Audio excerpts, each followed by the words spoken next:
Hong Kong was such a big, challenging sequence for us that we did it last.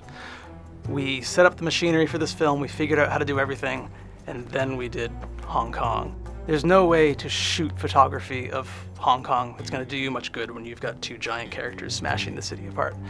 So from really the first frame of that sequence, we had to create everything you see. For the most distant background buildings, we did most of that through our digital map painting department. But the buildings in the foreground that were actually getting damaged had to go through our standard model view paint lighting pipeline.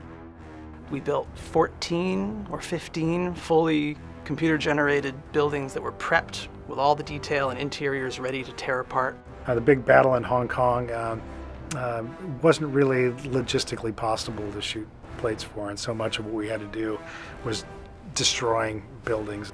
And that Guillermo wanted to go for this much more operatic, theatrical quality to the look meant that plates were very limited value there. One of the streets we need to basically has double the width of it. For another street we need to replace a few buildings because we're not allowed to show a building that say gets destroyed, for example. It's raining and you've got these characters who are fighting, so they're knocking down buildings. You've got buildings falling down, there's dust from the buildings, there's sparks. The water that's accumulating on the characters is flying off in all directions. The lighting from all the neon signs is what was actually lighting up the characters. So when Gypsy walks down the street in Hong Kong, he's not being lit by a big, fake moonlight. He's being lit by the buildings and the signs and the occasional helicopters that fly by.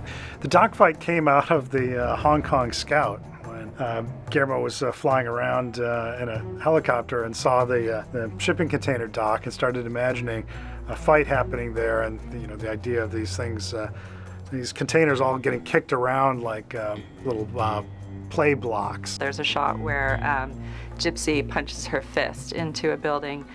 We decided to approach that with miniature work, and we went to 3210 Studios, which is here in San Rafael. For the sequence, we created, I believe, 14 fully realized cubicles. What we were able to do was print a lot of the elements on the 3D printer. We had practical scale lighting on set. We had the drop ceilings. We had to come up with material engineering to make sure that everything broke according to the way that a real thing would break.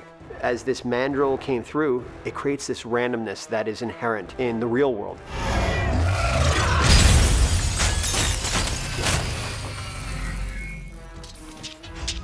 Guillermo has presented this fantastic story point. Here's Gypsy with a baseball bat, only it's a oil tanker. And we say, but it doesn't work with an oil tanker. An oil tanker is 5 times bigger than Gypsy Danger. You can't use it as a baseball bat. And he says, doesn't matter.